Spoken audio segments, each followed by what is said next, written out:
Welcome to another edition of From the Press Box, heard here every Monday, 9 a.m. to 10 a.m. right here on 90.3 WHPC, the voice of Nassau Community College. My name is Rob Leonard, and joining me as my co-host, as he does every week, even though he's tried to get rid of me several times, but no one wants to work with him except me. That person is my brother, Tim Leonard, award-winning sports writer. Hello, brother. How are you? Good morning, brother. How are you? I'm okay. I'm good, too. Good weekend? Very good weekend, brother. Very good. That's good. That's great. I got lost yesterday in Queens, by the way. These things happen, brother. I was driving home, and I made a wrong turn, and the next thing I know, I was in Jamaica. And I was trying to figure out how to get out of Jamaica, and I just could not figure it out. Jamaica's not where you want to be, brother. Most of Jamaica, anyway. And then finally I found Van Wyck. But I'd never been that part of the Van Wyck in Jamaica. Right. So, and then I you know what I learned yesterday, brother? Just before we start the show.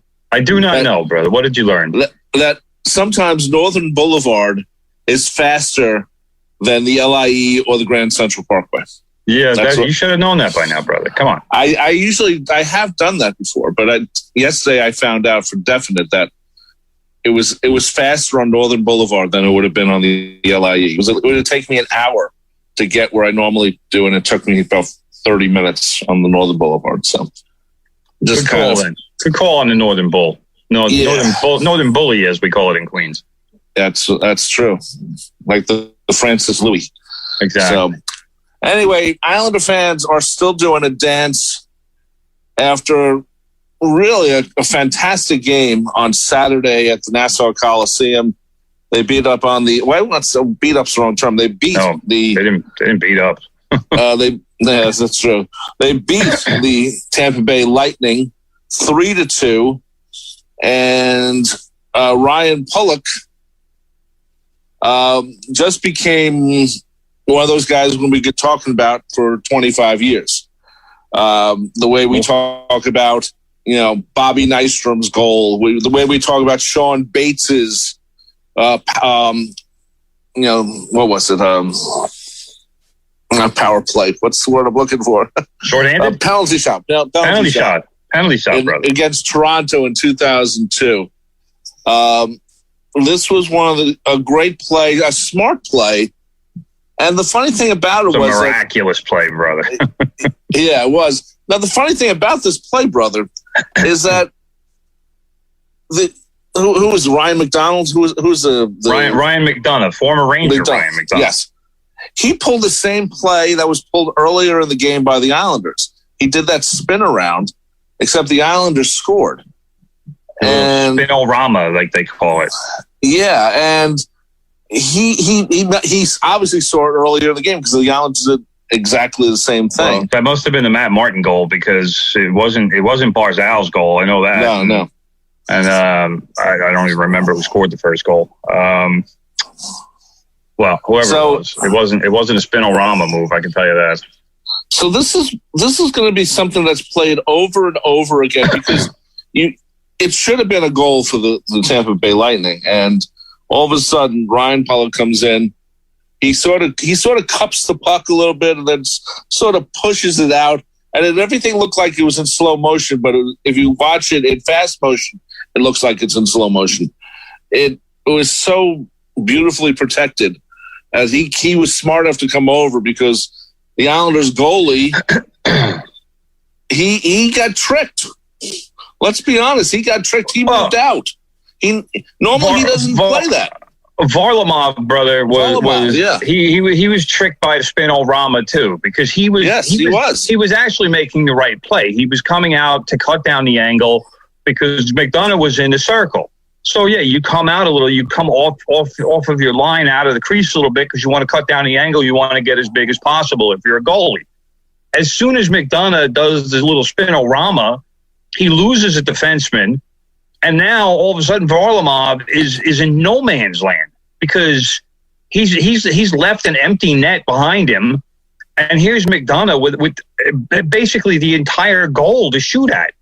Yep. And not to mention the fact that there's about 4 seconds left on the clock.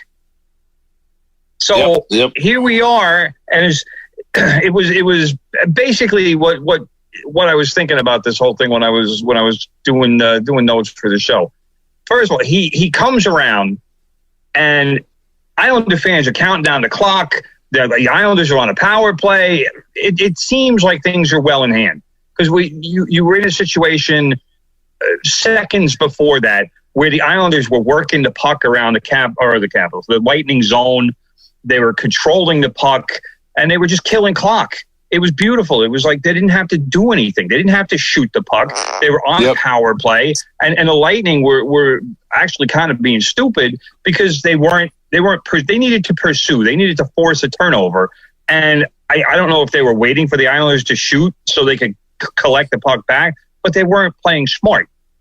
And finally, if memory serves, they called a timeout at some point after getting a stoppage, and they figure, all right, we got to do something. We can't keep playing like this because they're just going to kill the clock. They're not going to bother shooting the puck. So they get a turnover. They bring the puck back, and then all the craziness started. And even so, I mean, the Islanders still were in a situation where all they had to do was just play defense.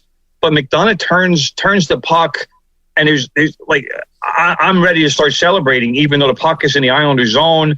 And it's still on the perimeter, kind of close to the boards in the faceoff circle. And then McDonough spins, and I'm going from celebrating and ready to say yes, and we're good. We got the season tied up to, oh my God, oh no. Yep. And McDonough spins, and I see Varlamov is drastically out of position because as soon as McDonough spun, he's center right in front of the net. And Varlamov is off, like, outside the right post. But what he was happens off for a while? Yeah, what happened? Here comes Ryan Pulock, moving from left to right. And the only comparison I can come up with to what Pulock did was Derek Jeter in the flip play. Because here's Derek Jeter on the flip play. Yeah, okay, I'll go with that. When the Yankees were playing the Oakland Athletics how many years ago, and here's Derek Jeter coming out of nowhere to save the day. And that's exactly what Ryan Pulock did. He slid from left to right, comes out of nowhere, stick on the ice, which is what you teach all good defensemen because that's the best way to try and stop a puck. And McDonough wasn't able to lift it. He just backhanded it. And let's face it, the puck should have gone in.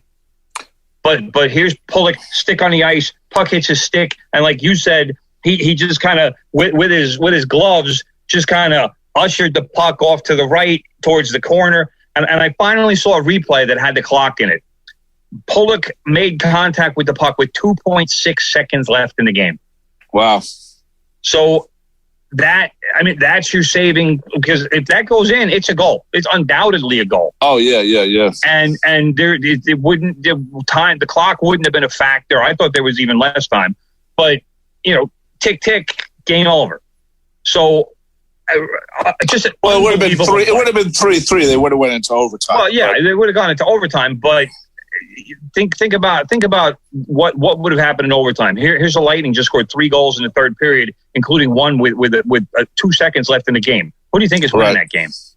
I would, if I was one of those guys betting on the games like they want you to, I'd be betting on the Lightning. Absolutely, and that would be a tough one to come back.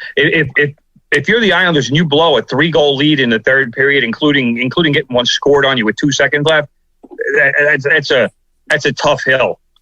That's a tough deficit, and it really would have been a choke job, and it would have been pretty much impossible to get over and to get the goal back.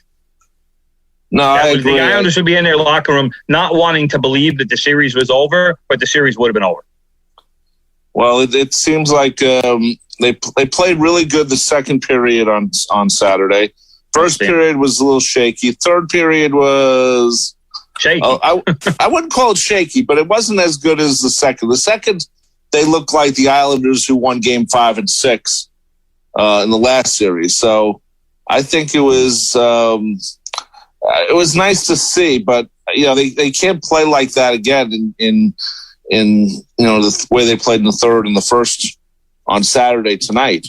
Because the second period has turned into the Islanders period in the playoffs. It was the same thing against the Bruins. The Bruins were typically taking a lead in the first period, and then the Islanders would come back and regain the lead in the second period.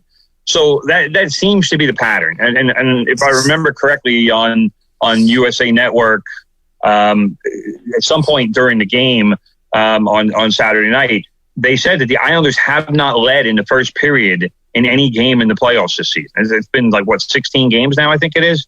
They have not led in the first period or at the end of the first period in any of their 16 games, which is horrifying. Yeah, but they keep doing well in the second. But the second period,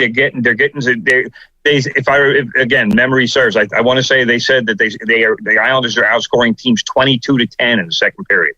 That's dominating. So when you're able to do that, then you can overcome whatever happened in the first period. Hopefully, you get out of the first period scoreless. So fine. If you're not leading, that's fine. But as long as you're not behind, I don't want to say that Saturday was a typical game, but it kind of was typical of what the Islanders have been doing in the playoffs. And that was, no score in the first period, come out in the second, jump to a lead, and then in the third period, here comes the opposition, because the Bruins did that a couple of times as well, where here comes one goal, and the Lightning scored twice in a span of 2:58, I think it was. Yeah, 2:58. All of a sudden, 3-0 becomes 3-2, and you still have 13-17 left on the clock. That's not a good situation to be in, because now you're back on your heels, and the Lightning had a massive advantage early in the game. The first period, the Islanders only had 4 shots, and 2 of them hit the post. But the Lightning at one point in the game, I think, were out shooting the Islanders something like 17-4. And then at some point late in the second period, the shots were 20-20, which shows how dominant the first period the Islanders only had 4 shots. Right, that's what I just said. But that shows you how dominant the Islanders were in the second period. So it's all well and good if you can turn it around and get a few goals or a couple goals at least, and take control of the game that way. But what Saturday proved is the Tampa Bay Lightning are a really good team. And you can't just say, oh, well, we got him where we want him. No, you don't, because that's a good team. They'll score a goal and they'll get another one. And now all of a sudden, as my friends in the UK would say, it's squeaky bum time. That means it's nervous time, brother. Well, so, thank you. Yeah, but that this is a team, and first of all, Game 4 was a must-win game for the Islanders. I don't care how you say it. You can't go down to the Lightning 3-1 in a series, because if you do, the series is over. So now we're in a situation, and like you said, tonight, 8:00, Game 5 in Tampa. They're having a watch party over at the Nassau Coliseum. Tickets are $10 a piece. If anybody wants to go, you can go buy tickets at the Islanders website. Parking only $5 at the Coliseum. I might just go to park. I might not even go, bro. $5 for parking. It's like it's a steal. That is a steal, of course, compared to what the usual rate is. Of course, they can just let you in. I mean, it's not like anything's happening during the day there. The $10 is being donated. I forget where it's being donated. Of course it is. Of course. I think they're donating. Give me a second to find that, brother. I'll find it for you. By the way, brother, is Katie Ledecky the swimmer John Ledecky's daughter? Niece, if memory serves. Oh, okay. Yes, they are related, though. They certainly are related. Because during when the period was in between, I think 1 and 2, his niece won a slot on the swimming team. Yes, there you go. Titles everywhere, brother. So I was like, watch. I go, how many Ledeckys can there be? I just wish the Islanders could win by as much as Katie Ledecky wins by. Yeah, she won by I don't want to say a mile, but she's dominant, brother. She's very, very good. She wins by pool lengths. Yeah, and the funny thing about the Islanders, they've lost game 3 in all 3 series so far, and then came back and really dominated the next 2 games. Or the 3 games actually. So there's a good chance that could happen again, based on if history is telling us anything. And it would be a fantastic thing. I mean, to beat up on Tampa Bay tonight, and then Game 6 the roof's going to be adjusted after if they win all that. Going to be loud. Oh my God! Going to be loud at the Collie or the old barn or whatever you want to call the dump that is Nassau Coliseum. Who calls it the Collie? The players call it the Collie. What are you talking about? The players call them. I only recently started calling it the barn. It's to me it's the nest. You know what I realized this year? It's not the NYCB. Whatever. Yeah, I hated that. Last year was the NY, and I think because they didn't think there was going to be anyone playing there this year. That's the only thing I can think of. But so it's going to be a fantastic thing. The Islanders, could be in the finals. This is going to be an incredible thing. And if you're writing the story, brother, and you are a writer, the Islanders win.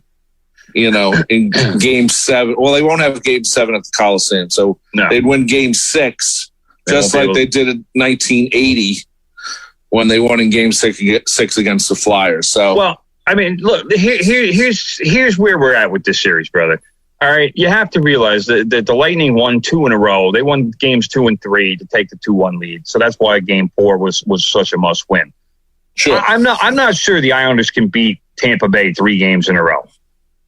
I certainly hope they can, but that's a big ask. Tampa Bay is a very good hockey team. They have the best goalie in the league. They have plenty of players who can score goals.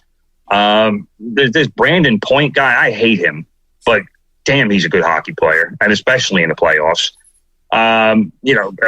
Stamkos, Kucherov, Hedman. This is a loaded team. So to just say, yeah, they can win 3 in a row, it's a big ask. So I think we're looking at Game 7. And obviously, if we're looking at Game 7, that means the Islanders have to win in Tampa in Game 7, which again is a big ask.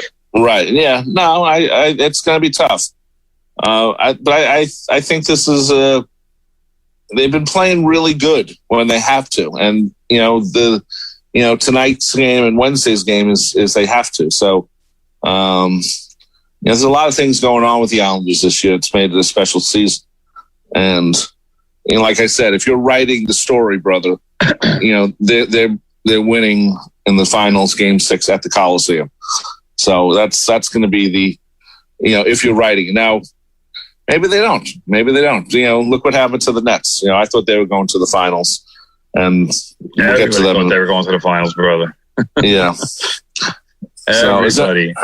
Anything else about the Islanders you want to mention before we switch over? I'm looking right now. These the Islanders watch party, viewing party, whatever you want to call it. Right. Tickets, and I hate to give them a plug because I can't stand this company, but tickets are available on Ticketmaster. Okay. Well, that's the only place to get them, brother. $10 a piece. $10 a piece for anywhere in the building. Pretty much all of the center. The 3 center sections on each side are sold out. I don't know. If it was me, I think I might get an upper deck seat instead of a lower deck because this way you won't have to get neck aches to look up at the screen. Right. I assume they're going to be broadcasting it on the scoreboard, but who knows? I assume so. If I was them, I would have done it outside. I would have put it in the parking lot. Get a couple of giant screens going on there. How are you going to put people in seats? And it's chaos. Just put them in their car. Then people will want to move their seats, and you got to have assigned seating for something like this.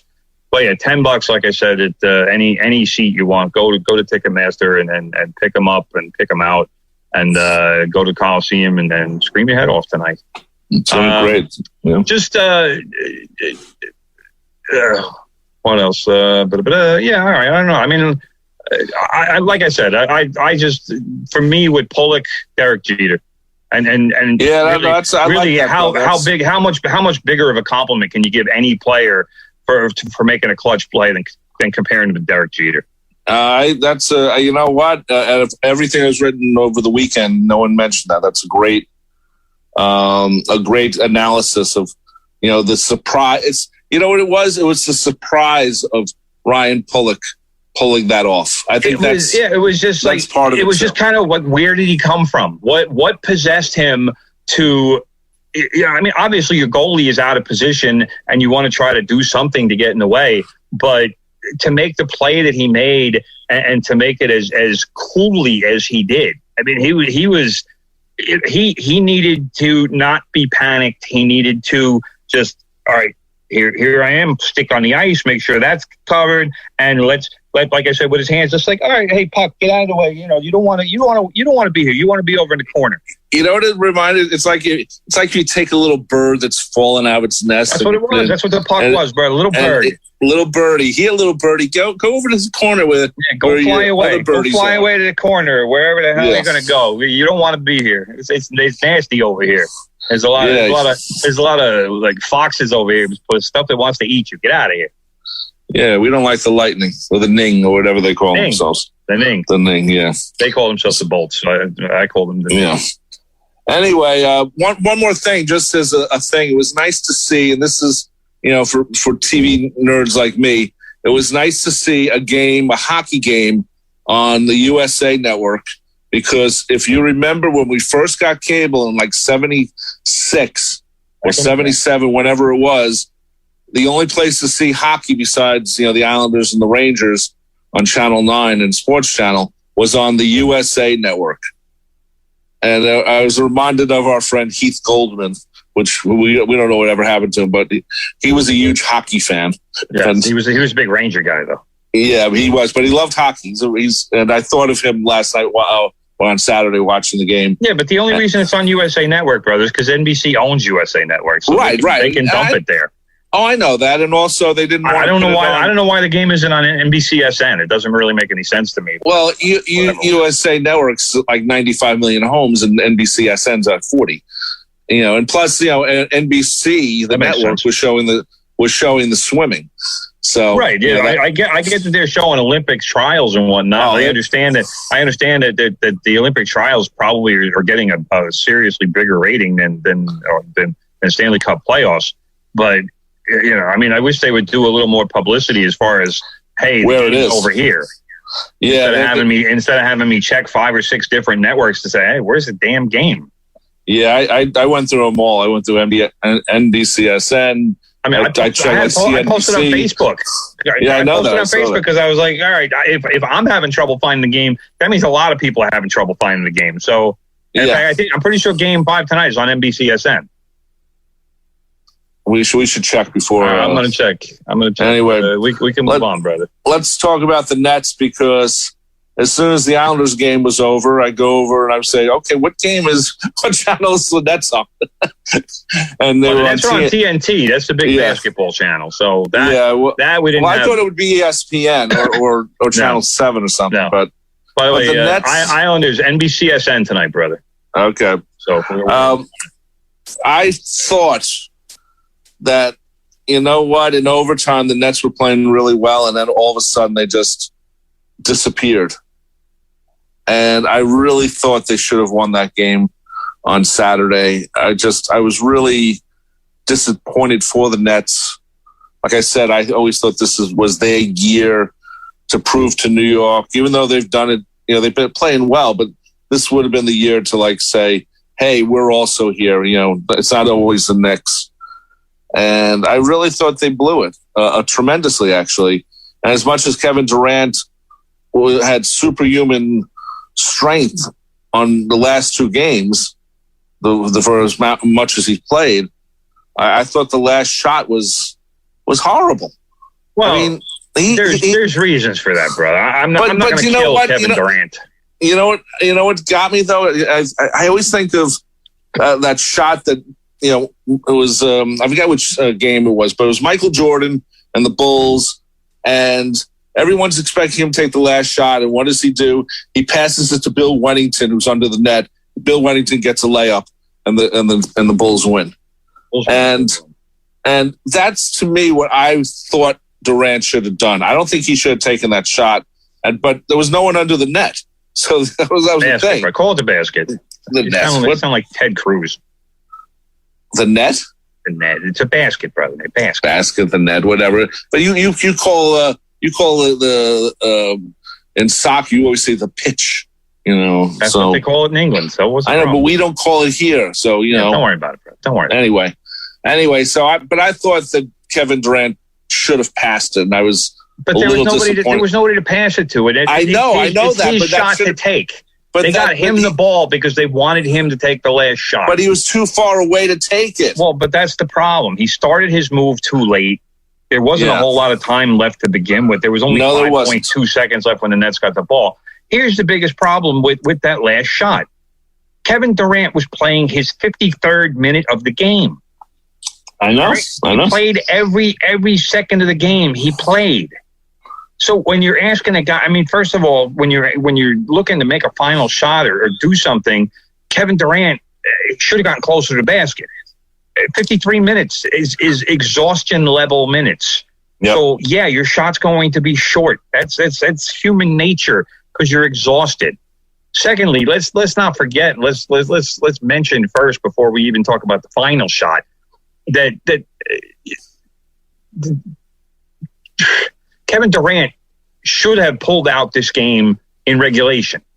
All right. The problem is that Kevin Durant wears a size 18 sneaker. All right. He was just on the 3-point line when he hit the shot at the end of regulation that everybody thought won the game for the Nets. But no, because Durant drilled a long jumper, which most people probably thought was 23 feet, but instead it was 22 because his right foot was on the line. His left foot was probably a little bit on the line too. But so it's 2 points instead of 3. But it was a very similar shot to the one that he shot in overtime. This is my issue with NBA players, guys who are getting the last shot. Nobody drives to the basket. Nope. They all dribble the ball a few times. They do a little shake and bake move, and then they jack up a 3. It's a minimum 23-foot shot. Get to the basket, Kevin Durant. You're I agree. 6'10". You weigh 240 pounds. Get to the basket and do whatever you can. Maybe you're still shooting a 12-footer or something, but I'll take a 12-footer over a 23 or 24-footer. So that was, the Nets season basically is over because of a matter of literally a few inches. And I agree, brother. If that shot, if Durant had been a little more careful with his feet, which obviously I'm not going to kill him for it because he made the shot. He got the game to overtime. The Nets played very well in overtime for the first 3 or so minutes. And the Bucks were really awful. They were turning the ball over. They didn't make any of the shots they took. And then the problem with that is, as badly as the Bucks played in the first few minutes of overtime, the Nets are only up 2. Yes. So they didn't take advantage of those few minutes where the Bucks did nothing, and that was a difference in the game because then the Bucks came back. They tied the score. They got the ball again. They scored points down the stretch, and the Nets didn't do that. And that was the big issue. But, Kevin Durant, 53 minutes, he scored 48 points. He was 17 for 36 from the field, which is just about 50. It's a little slightly under 50%. I can't kill him for anything. The guy, no, you can't. The guy played a great game. Superman qualities in this game.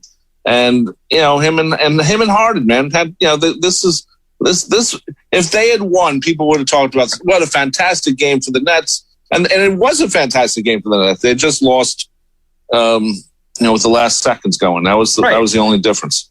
But here's the issue, and I'm checking out the box score right now. First of all of their starters played monster minutes. Yep. The Nets only used 3 of their reserve players, and none of them took a shot.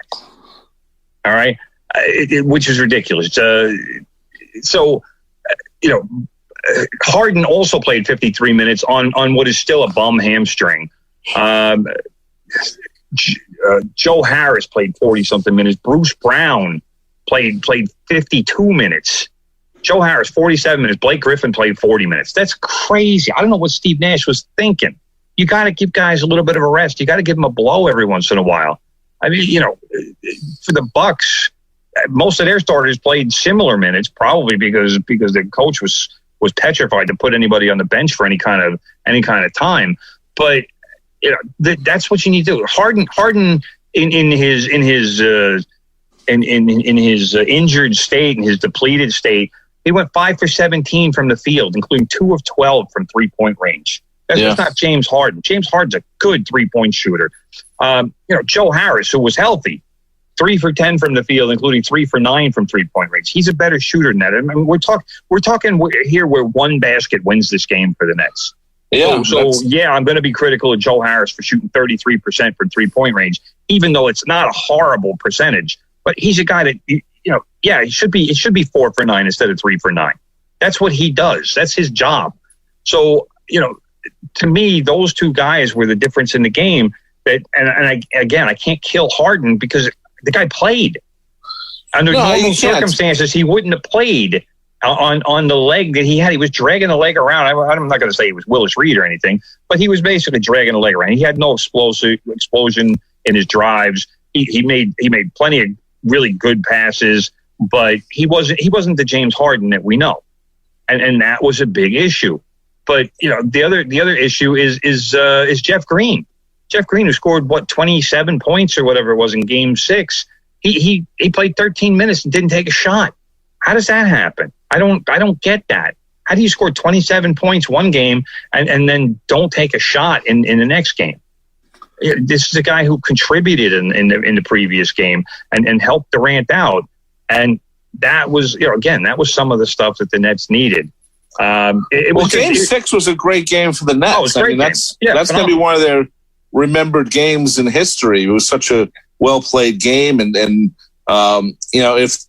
if they had won Game 7, this would have been one of their great series. So, for sure. It reminds me of the 2006 Mets when they lost in the playoffs. They played well, but they lost in the playoffs. So, it takes away from their season and everything else. But and I think the same thing with the Nets. It wasn't. Well, I don't want to say it wasn't meant to be. It's the wrong term, but they had a great season, and it ended the wrong way. Well, the Nets got put in a tough situation because of the injuries, and this is something that happened to them pretty much all season. There was always one of the big three was pretty much always sidelined, and even in this series against the Bucks, James Harden played 1 minute and got hurt, and then he came back. He came back for the last couple of games, but again, I mean, if you saw all the tape he had on his leg, clearly he was not 100%. So this and again with Durant and his game tying shot that should have been the game winning shot, you wind up going to overtime instead of going to the Eastern Conference Finals, and instead of going to the finals, overtime is where the Nets season ended. And again, I can't sit here and kill them because there were so many circumstances working against them that it was a difficult situation. But all the Nets could talk about after the game is next season and what happens next season. The problem, quote unquote, problem with having a super team is you kind of have to build around it every offseason. I mean, the Nets have 4 core guys who they don't have to worry about. And that's Durant, that's Irving, that's Harden. All of those guys are signed for next year. That's not an issue. They're going to have the big 3 back. They're also going to have Joe Harris back because he signed a long-term deal last year. So now it becomes, what do you put around them? How do you get Blake Griffin back? Because Blake Griffin was rejuvenated playing for this team. And he would be a great guy to have back, but is he going to be willing to take less money to come back? And that I don't know. And that's going to be up to him. Does Blake Griffin use his time with the Nets to tell NBA teams, hey, look at me, I can still play? Or does he say, hey, I want to get a ring before I hang it up, and the Nets are my best chance to do it. So, I'll take the veterans exemption or I'll take, half of the veterans exception. Whatever it is. But a lot of very big name players would go to the Nets for very little money for the chance to win a ring. And that's what's going to reveal itself over the summer when the Nets start going about putting this roster together. So that's, and in the past it's been, the Lakers who have been in that situation, or it's been Golden State Warriors who have been in that situation where you find a guy who's willing to say, all right, yeah, you know what? To win a ring, I'll take $2 million. And guys who you expect to make 10 or more, where they just say, all right, you know what? I don't need the money anymore. I want a ring. And the Nets, let's face it, the Nets next season are going to be the best chance in the NBA again to win a ring. They will be the favorites to win the title. And especially if the three, Harden, Irving, and Durant, brother. I'm not sure where you're going with that, because I said they're all going to be back next season. Right, but they got to stay healthy. That's the thing. I was going to say they have to stay healthy. They have to play more than 10 games together. Right. That's the only thing that stands in their way next season is health, because they'll have the full season. The NBA is going to play the full season. It's not going to be this crunched together schedule, which is what they had this season, because they had to start the season by Christmas because they wanted the Christmas games on TV. So the season was very condensed, which is why a lot of players are injured in the playoffs and why a lot of players have been getting injured. That's something that LeBron is taking credit for putting out there that nobody else noticed except LeBron. But guys will have normal rest in the off season. They'll be able to heal up and get stronger and do whatever they need to do as far as training. But that's the biggest thing for the Nets next season. Can everybody stay healthy? That's it. Yeah, no, you're right, and it reminds me of your buddy Pedro Martinez when the Red Sox won in 2004. He wanted the money, and he came to the Mets. And meanwhile, look what happened. The Red Sox won another World Series, and he's already popular up in Boston, but he would have been God after that. Just the way a big. You don't know, brother. You don't know if he would have won his game. Who knows? Well, he most likely he would have. So you got to think 2009. You got to think about, do you want the ring or you want the money at this point? You're right. Well, it's like I said, it depends on the guy, and if it's a veteran player who has made the money, who has had the 9-figure contract, those guys, they're set for life. They don't have to worry about the cash. So they're willing to say, all right, yeah, you know what, $2 million is fine. I'll take it because I want the ring.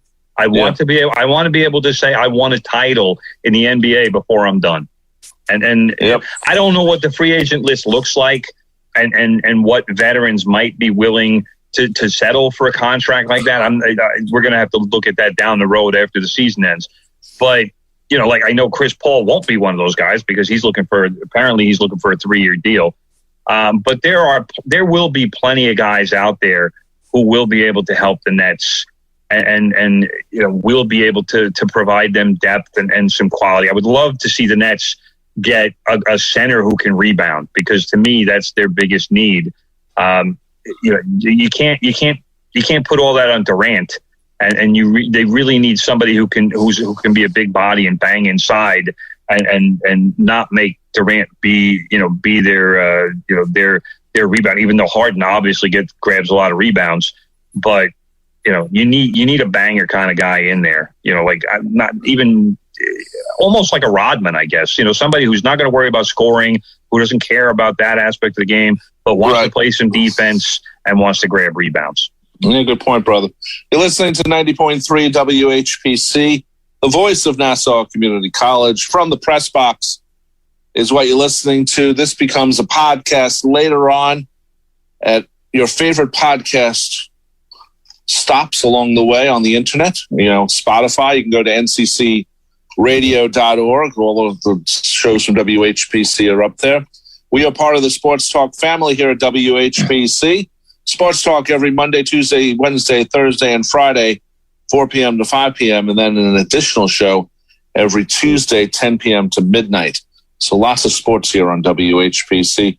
I'm Rob Leonard, and joining me, of course, is my brother and award-winning sports writer, Tim Leonard. So let's talk about the Yankees, brother. They won 5 out of 6 this week. That's not a bad thing for the Yankees. Pulled some people away from the ledge a little bit, some Yankee fans at least. What's going on with the Yankees? You love talking about Yankee fans and legends, brother. Why is that? Because sometimes it's like, oh man, the old days when they were winning the World Series. Oh, we need a second backup or a second baseman just in case the first two get sick.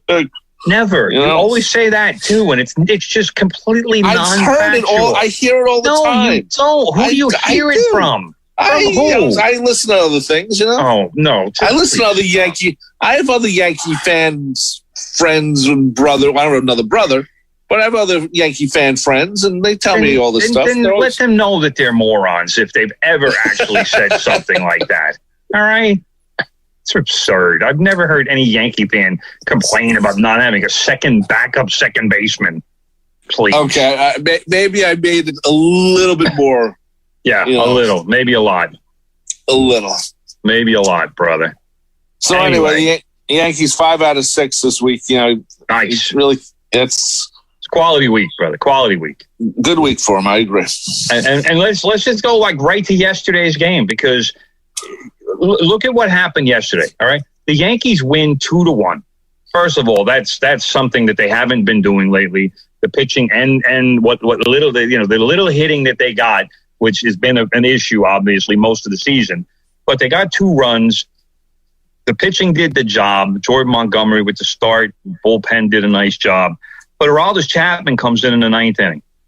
And he doesn't do what Aroldis Chapman thinks. He walks the first 2 batters that he faces, and he's struggling.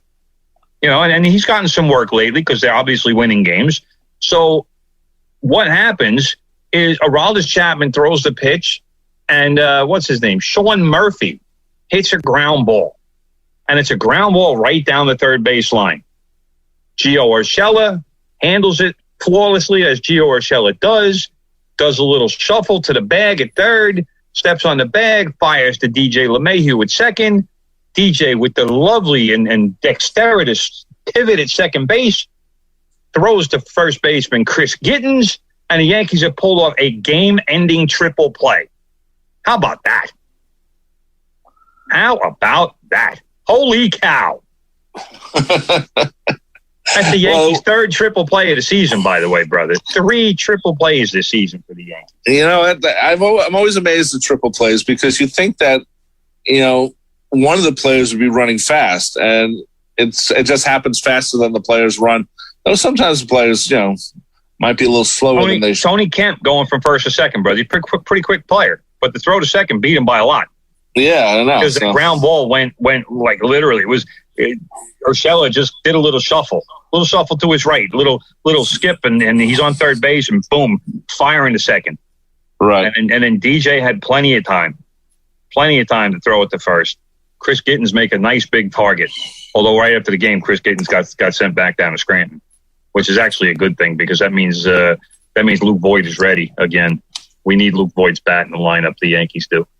But so that gave the Yankees a 2-1 win, and that gave them 2 out of 3 against a team that came into this weekend with a 7-game winning streak. So the Yankees took 2 out of 3 from a very hot team. They took all 3 from the Toronto Blue Jays, who have been playing well and who probably will be in the wild card race for the rest of the season. So I'll give you a big reason. And talk about a polarizing name that I'm about to say as for why the Yankees have been doing better lately, and that is because Gary, your man, brother, Gary Sanchez is raking, and he has reclaimed his starting spot because of the scorching bat. In his last 11 games, Gary is batting .359 with 5 home runs and 12 RBIs. Crushing the ball. Well, shouldn't it be that he's doing this anyway? This is what he's there for, I mean, come on, 359 with five home runs and 12 RBIs in 11 games. That's nobody should be doing that. Well, if he's supposed to be doing that, that means he's supposed to win the Triple Crown. Well, do the math on that, bro. That would be a 70 home run and 170 RBI season. That would be something one of the reasons you got him.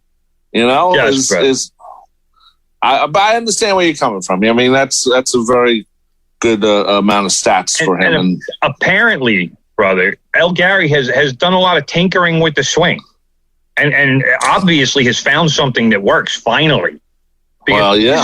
This is a guy. I mean, there are so many Yankee fans I know who want him gone because they can't stand that the production has not matched the hype. Because Gary Sanchez is often mentioned as he's supposed to be the best hitter on the team. He's got that kind of a bat. But for the last couple seasons, he's been hitting about 220, if that.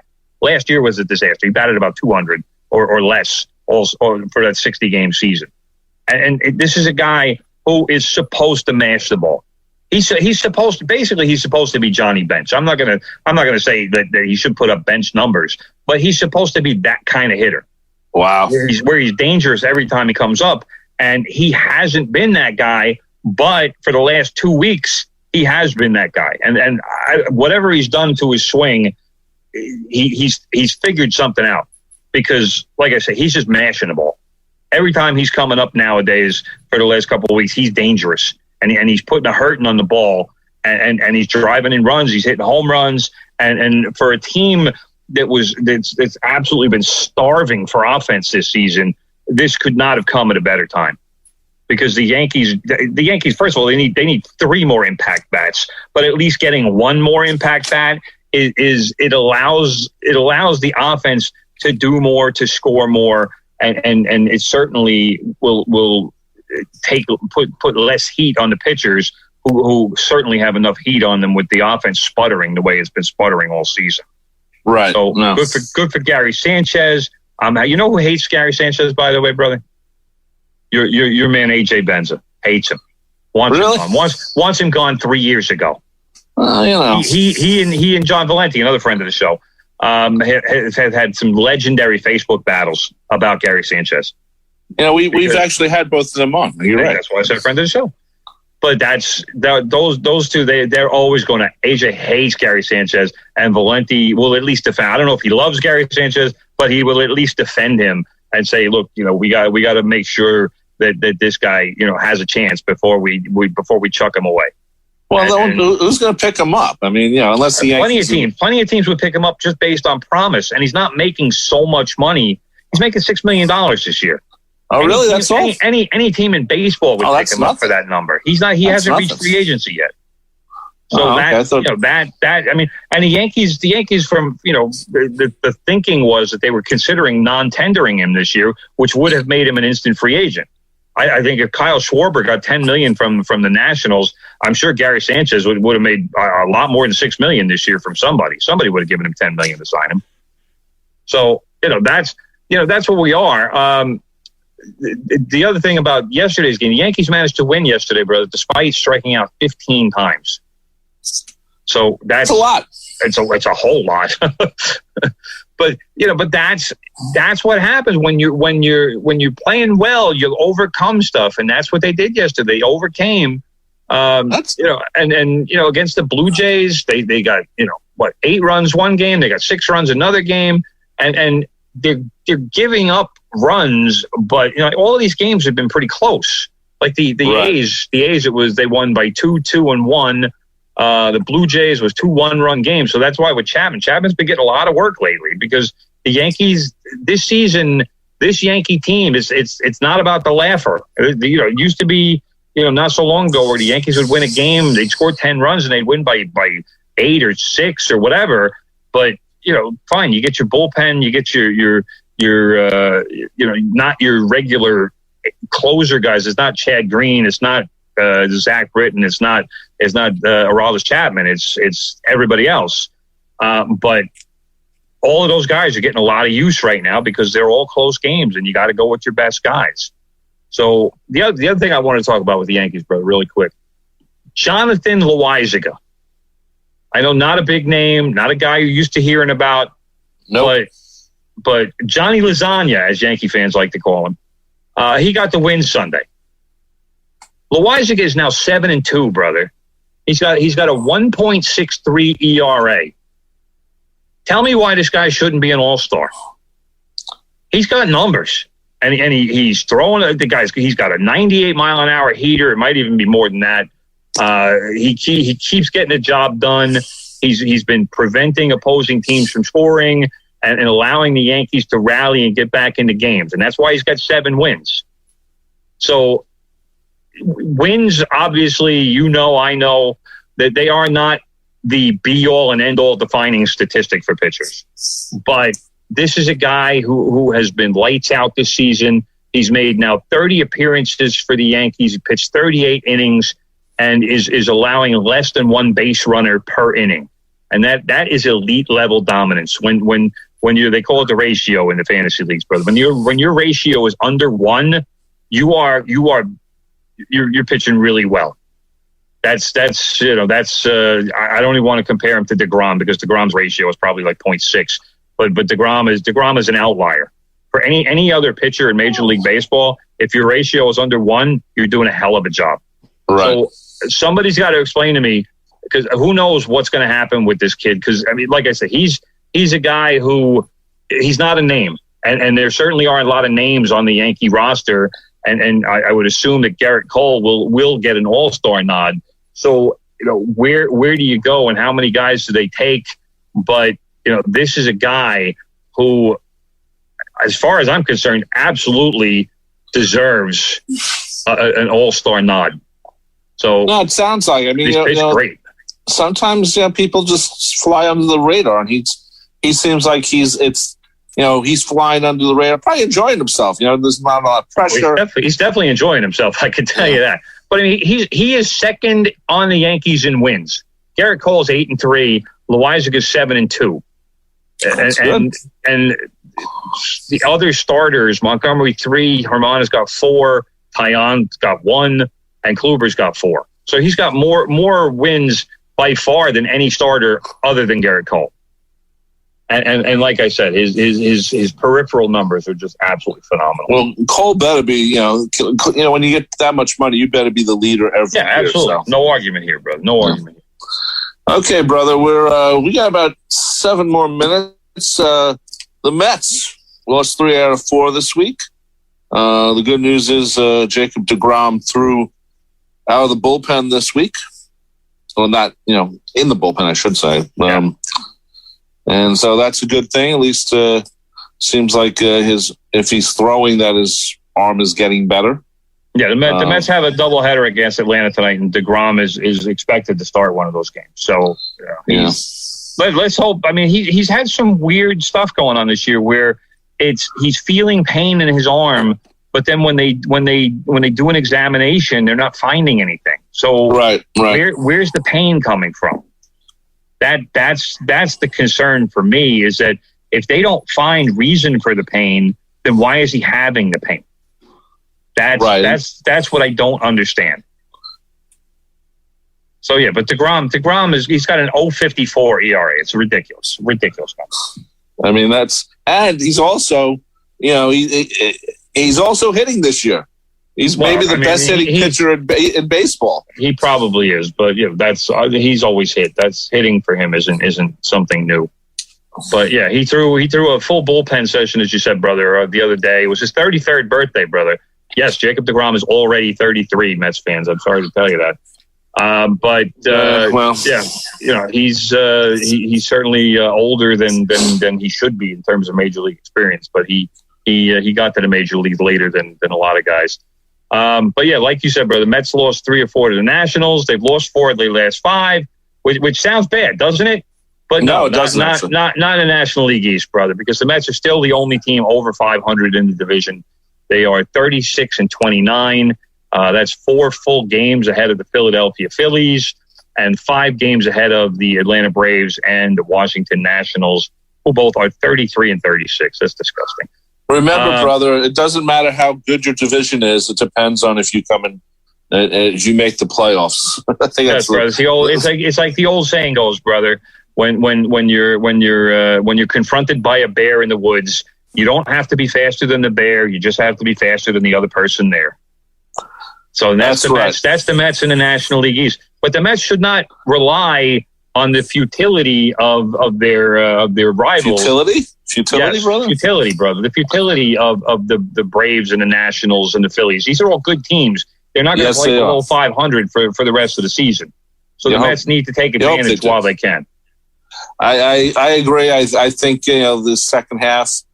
You're right. Those teams all have good players. So the Mets have been playing well, but not. It'd be nice if they started to run away with it. Well, they might be able to, because Michael Conforto and Brandon Nimmo, they've been playing rehab games in AAA, so they should be back sometime this week, which will fortify the lineup. Right. Your boy Francisco Lindor is showing signs of breaking out of the season-long funk that he's been in. In the first game of Saturday's doubleheader, Lindor hit a pair of 2-run home runs and singled in another run. That's all 5 RBIs in the Mets 5-1 win. They did lose the night game. It was a day-night doubleheader. They lost the night game 6-2. That was because my guy Kyle Schwarber, we call him the Schwa, destroyed the Mets over the weekend. He hit 3 home runs on Sunday and hit 2 home runs on Saturday. That's 5 home runs in 2 games out of the leadoff spot, which tied a major league record. Wow. So, that. Well, I think Lindor has had a very fortunate season so far, in the sense that he is getting booed, or was getting booed, but it's not the major thing that if the Mets were losing, I think it would be much worse for him. I was just going to say, the Mets being in first place has kind of camouflaged the bad numbers that Lindor is putting up. But I mean, I predicted this before the season started. I didn't think Lindor would be as bad as he's been. But typically, whenever a player signs a monster contract like what Lindor signed, they struggle, because every time they come up, it's like they want to hit a 5-run home run. And you can't do that. So he needs to come to grips with the contract, get comfortable with it, stop trying to justify the money every single at bat, and just play baseball. He's a good player. He'll if he just relaxes and plays baseball, he'll be fine. But it could take a while. I mean, it's rare when that doesn't happen, when a player starts to really press and winds up screwing himself up, because like I said, they feel like they have to justify the money. Okay, brother, we're running out of time. The Diamondbacks have lost 17 in a row. That's almost comical at this point. Unbelievable. In the NBA, the Hawks beat up on the 76ers, and they move ahead. The Hawks could have played the Nets if the Nets had won. Would have been a nice thing there. And brother, Kevin Herter, Maryland man, with 27 points to lead the way for the Hawks last night. Good to hear. Or nice to see Terrapin helping out. And, of course, soccer, brother, it's been announced that Qatar will only allow people who have the vaccine to come to watch them. And they're also going to have, a million vaccines ready to use? They're going to get a million doses. They're trying to secure 1 million doses, depending on how the global immunization efforts go. I'm not a big fan of Qatar. I really wish they wouldn't have a tournament there, but that's another conversation for another day. Right. I know. Denmark midfielder Christian Eriksen was released from the hospital on Friday after having surgery to receive an implantable cardioverter defibrillator, which is a small electronic device that is a type of pacemaker and can prevent fatal cardiac arrests. Which is what Eriksen had last week and had to be revived on the field. Wow.